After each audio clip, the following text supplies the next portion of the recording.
de crecimiento para la economía mexicana en este año de 2.28 a 2.20%. Entre los factores que motivaron este ajuste están los bloqueos y movilizaciones de la CENTE, así como los riesgos internacionales, incluidos los conflictos geopolíticos. Agradezco a Joaquín Gándara, presidente nacional del IMEF, que me tome la llamada para hablar de estos temas. Presidente, buena tarde. ¿Por qué la revisión que hicieron a su pronóstico de crecimiento está influida por los bloqueos de la CENTE? ¿Tienen idea ya de cuál puede ser el impacto económico de estas movilizaciones?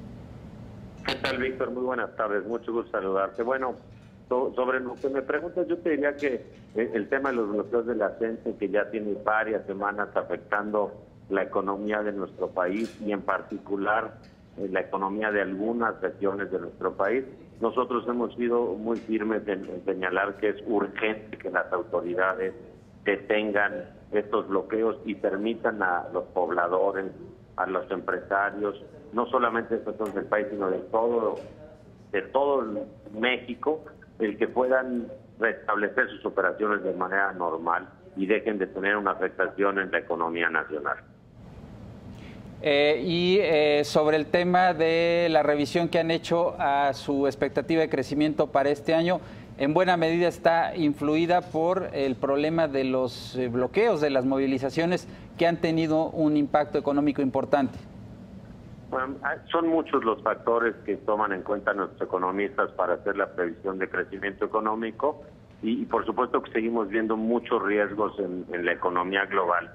Pero este tema de los bloqueos viene a afectar de manera importante el crecimiento económico del país, pero sobre todo la percepción que estamos dando como país hacia el exterior. En el IMEF hemos señalado este año que estamos convencidos que es la inversión la que tiene que sacar adelante, la que tiene que modificar la tendencia de crecimiento económico que hemos tenido en los últimos años, y por supuesto que este tipo de acciones de la Coordinadora Nacional de Educación que paralizan la economía en ciertas regiones, pues no mandan una señal adecuada a los inversionistas, tanto nacionales como extranjeros. Fuera del tema CENTE, ¿qué factores internos consideraron en la revisión de su pronóstico? Yo te diría que hemos visto algunas semanas, los días más recientes, los mercados accionarios han estado mostrando cifras muy positivas, máximos históricos, el peso se ha estado fortaleciendo también, pero seguimos viendo factores de riesgo en el entorno que no han desaparecido. Empezaría por decirte, el crecimiento global sigue con expectativas muy bajas, en particular China no parece frenar este proceso de desaceleración de su economía. El precio de las materias primas, de estos llamados commodities, principalmente el petróleo, pues se ha mantenido bajo y no vemos que en el mediano plazo vaya a tener un repunte que sea importante. El tercer punto sería la divergencia que vemos en políticas monetarias de los países desarrollados.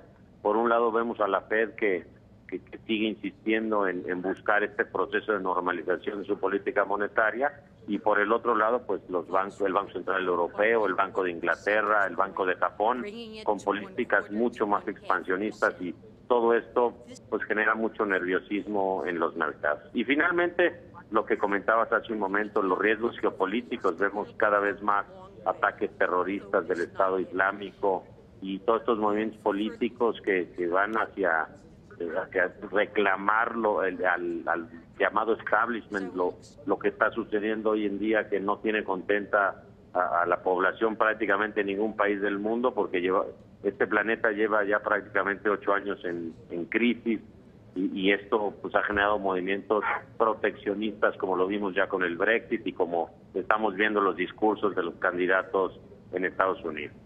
Y precisamente sobre el tema electoral en Estados Unidos, ¿hay alguna preocupación de los ejecutivos de finanzas, Joaquín?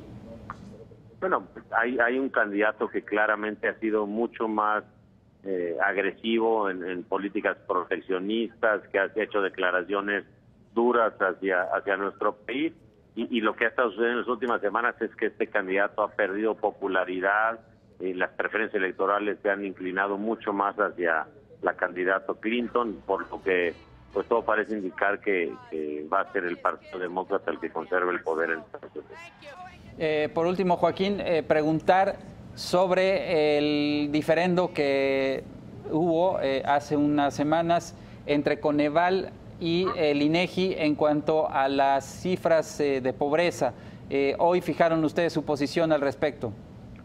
Sí, nosotros hemos dicho que todos los esfuerzos por mejorar las mediciones de pobreza, que es lo que motivó al INEGI a modificar la metodología para medir la pobreza, pues es muy positivo.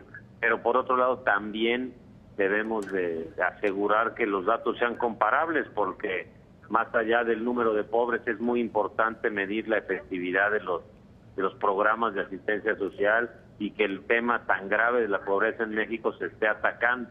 Y por ello el día de hoy lo que nosotros sugerimos es que invitar a un tercero calificado, a alguien que goce primero de autonomía, que su opinión no esté sesgada por ningún interés particular, y segundo, que tenga una alta credibilidad, por lo que nosotros sugerimos invitar a los especialistas del Fondo Monetario Internacional para que de alguna manera puedan venir a resolver esta controversia y que se siga mejorando la medición de la pobreza, pero al mismo tiempo podamos medir la efectividad de los programas que atacan este problema tan serio que hay en nuestro país, que es la pobreza.